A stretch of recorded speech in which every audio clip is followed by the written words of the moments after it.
Məcnunun atası gəlib səhrada onunla görüşəndə orada peşmançılıq yoxdur. Elə dedik. Bəli, pişmançılıq deyil, amma onun öyüdlərindən nəticə çıxartmaq istəyir. İstəyir ki, bir an başındakı bu sevdadan əl çəksin, aqil olsun, bu dəlilikdən əl çəksin, divanəlik zəncirini qırsın.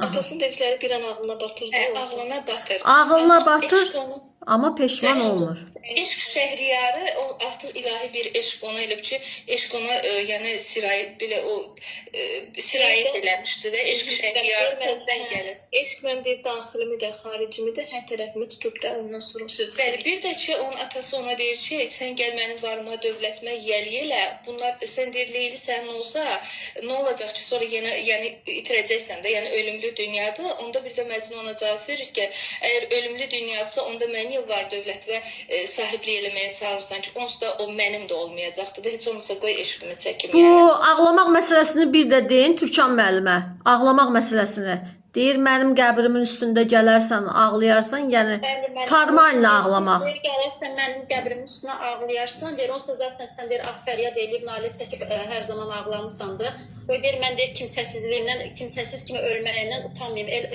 El ovadoz tanış deyir, elə fikirlərsin ki, sən mənim üçün ağlayırsan, mənim ölümümə görə ağlayırsan. Amma ürəyində Leyli üçün ağlayacaqsan. Yəni özü elə görsək ki, gör mənim üçün. Məcnun peşman olur. Hətta orada deyir ki, bu deyir elə bir şey deyir ki, sən deyəsən mən bu qaydanı bilmirəm deyir. Axsar eləmək sənin adətindir deyir. Sən deyir, sağlıq çöp istəmirəm deyir. Deyirsən ki, mən bu qaydanı bilmirəm. Sən bildiyin qaydadır deyir bu fərqan eləmək. Amma Məcnun atası öləndən sonra həqiqətən də peşman olur, ağlayır orada. Peşman olur, deyir ki, çox heyf ki, deyir, mən deyir, sənin dediklərinə qulaq asmadım, sənin yolunu tutmadım deyir.